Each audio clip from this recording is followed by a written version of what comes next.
আমরা শহীদদেরকে স্মরণ করতে চাই কোরআন দিয়ে, আমরা শহীদদেরকে স্মরণ করতে চাই দোয়ার মাধ্যমে, আমরা শহীদদেরকে স্মরণ করতে চাই তাদের জন্য কিছু হাদিয়া প্রেরণ করে, আমরা শহীদদেরকে স্মরণ করতে চাই আল্লাহর দরবারে জান্নাত কামনা করে। নীরবে দাঁড়ায় থাইকা শত শত বছর দাঁড়ায় থাকলেও শহীদদের কোনো আর বের যাবে না, ঠিক কিনা বলেন? আমাদের বর্তমান বাংলাদেশের অন্তর্বর্তীকালীন সরকারের প্রধান ডক্টর ইউনূস সাহেব এবং সেনাবাহিনীর প্রধান সহ উপদেষ্টা মণ্ডলী, তিন বাহিনীর প্রধান, এমনকি বিদেশি কূটনৈতিকরা ভাষা শহীদদের স্মরণে শহীদ মিনারে গিয়েছেন। ভালো কথা, কিন্তু সেখানে যাওয়ার পরে যে কথাটা খবরে শুনলাম, ওনারা সবাই শহীদ মিনারে ফুল দেওয়ার পরে কিছুক্ষণ নীরবে দাঁড়িয়ে আছেন। আমি জিজ্ঞেস করতে চাই, ভাষা শহীদদের স্মরণে নীরবে দাঁড়িয়ে থাকবেন না সরব হবে? জি, আপনারা যারা আমার সামনে বসছেন সবাই জিন্দা আছেন তো? মুর্দা কেউ নাই তো? দুই নম্বর প্রশ্ন আপনাদের সামনে, আপনারা যারা আমার সামনে, আপনারা কি সবাই পুরুষ? সবাই পুরুষ তো? জি, তাইলে পুরুষ হিসাবে, মুসলমান হিসাবে আর জিন্দা আছেন হিসাবে আপনাদের আওয়াজটাও এরকম জিন্দা মানুষের মতো যেন হয়। আমি আপনাদের কাছ থেকে কিছু জানতে চাব, আর আমি কয়েকটা কথা বলব। সব কথা এখন আমি মাহফিলে বলি না, আমি শ্রোতাদেরকে দিয়ে কিছু বলাই আর আমি কিছু বলি। কারণ 2 বছর শেখ হাসিনার মেহমানখানায় ছিলাম, এরপরে নিয়োগ করে আসছি যে সামনে যত কথা বলবো সব কথা নিজে বলবো না, শ্রোতাদের দিয়ে অর্ধেক বলাবো। আগামীতে ধরা খাইলে আপনাদের শুদ্ধা। কথা কি বুঝাইতে পারতেছি?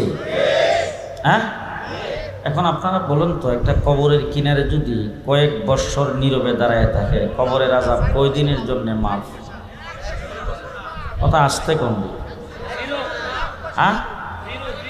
কোনো ব্যক্তির বাবা যদি ইন্তেকাল করে, মা যদি ইন্তেকাল করে, কোনো আপনজন যদি ইন্তেকাল করে, আর সেই ব্যক্তি মা বাবার জন্য খুব দরদি ছিলেন, বেগম ইন্তেকাল করেছেন, বেগমের জন্য একদম তার খুবই দরদ, সেই দরদের কারণে যদি কবর দেওয়ার পরে কবরের কিনারে আজীবন দাঁড়ায় থাকে, নীরবে চুপচাপ দাঁড়ায় থাকে, কবরের আযাব কয়দিনের জন্য মাফ হবে? একদিনের জন্য কবরের আযাব মাফ হবে না। তাইলে ওখানে যায় নীরবে দাঁড়ায় রইলেন, লাভটা কি হল? আমার দেশের ভাষার জন্য যারা জীবন দিয়েছে, দেশটা মুসলমানের দেশ। কার দেশ? মুসলমানের দেশ। যারা ভাষার জন্য জীবন দিয়েছেন তাদের একজনের নাম বরকত, আরেকজনের নাম জব্বার, আব্দুল জব্বার, আব্দুল সালাম, আরেকজনের নাম রফিক। এই নামগুলির দ্বারা আপনারা কি বুঝতেছেন? তারা খ্রিস্টান ছিল, বৌদ্ধ ছিল, হিন্দু ছিল, কি ছিল? যে তারা ছিল মুসলমান। মুসলমানেরা আন্দোলন সংগ্রাম করে নিজের ভাষার জন্য জীবন দিয়েছেন। ভাষা, মাতৃভাষা, এটার দাম কত? আমার নবী মুহাম্মদুর রাসূলুল্লাহ সাল্লাল্লাহু আলাইহি ওয়াসাল্লাম জন্মগ্রহণ করেছেন সৌদি আরব। কোথায়? ওখানকার ভাষা কি? আরবি। কোরআন শরীফ কোন ভাষায় নাজিল হয়েছে? আমার নবী কোন ভাষায় কথা বলতেন? রাসূল সাল্লাল্লাহু আলাইহি ওয়াসাল্লাম যদি বাংলাদেশে জন্মগ্রহণ করতেন, তাইলে আল্লাহ পাক রাসূলের মাতৃভাষায় কোরআনও নাজিল করতেন। মাতৃভাষার গুরুত্ব আছে না? তাহলে এত গুরুত্বপূর্ণ নিজের মাতৃভাষাকে টিকাইবার জন্য যারা জীবন দিয়েছেন তারা অবশ্যই শহীদ।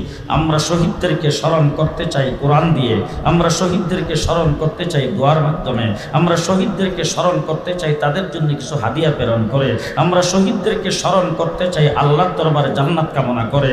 নীরবে দাঁড়ায় থাইকা শত শত বছর দাঁড়ায় থাকলেও শহীদদের কোনো আর বের যাবে না, ঠিক কিনা বলেন? আজকে আমার বাংলাদেশকে মুক্ত করার জন্য যারা জীবন দিয়েছে 15 বছর পর্যন্ত লড়াই কিন্তু আমরা করেছি। যারা ক্ষমতায় ছিল তারা বারবার বক্তৃতায় দাঁড়ায় খালি ডাকতো খেলা হবে খেলা হবে, কিন্তু আমরা 15 বছর পর্যন্ত খেলার মাঠেই কিন্তু ছিলাম। আপনারা যারা এখানে আসেন কতটুক চিনেন কতটুক জানেন জানি না।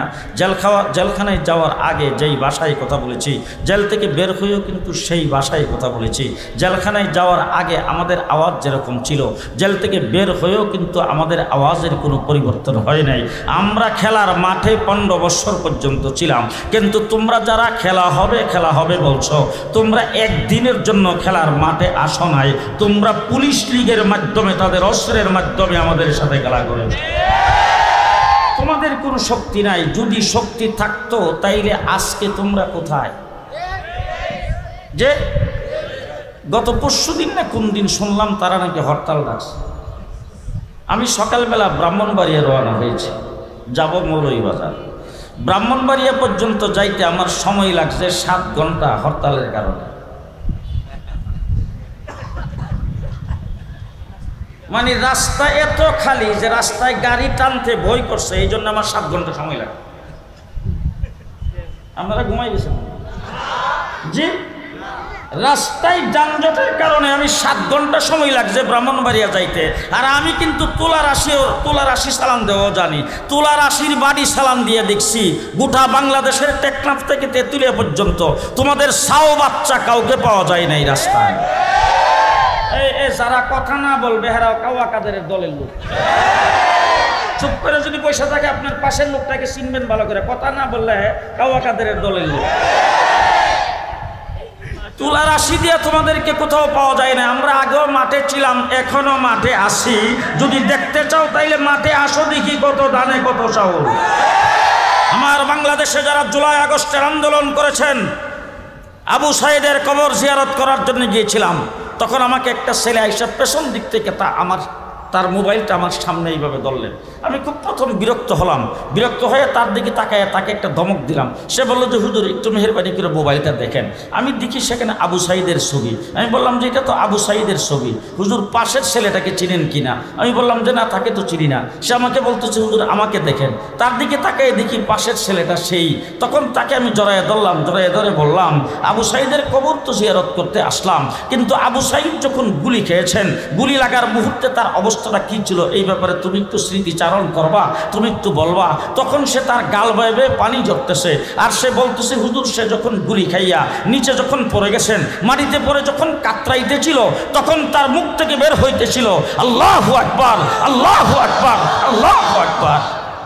আল্লাহু আকবার বলে যারা দেশকে মুক্ত করার জন্য জীবন দিয়েছে, আমরা তাদেরকে কোরআন দিয়ে স্মরণ করতে চাই, আমরা তাদেরকে দোয়ার মাধ্যমে স্মরণ করতে চাই, আমরা তাদেরকে ওয়াজ মাহফিলের মাধ্যমে স্মরণ করতে চাই, আমরা তাদেরকে ইসলামী সম্মেলনের মাধ্যমে স্মরণ করতে চাই। কি বলেন? কথা ঠিক না বেঠিক? কথা ঠিক না বেঠিক? আমার বন্ধুগণ, ইসলামের শহীদ শুধু একজন না, দ্বীনের জন্য তো শহীদ 1450 বছর। সর্বপ্রথম ইসলামের জন্য শাহাদত বরণ করেছেন হযরত সুমাইয়া।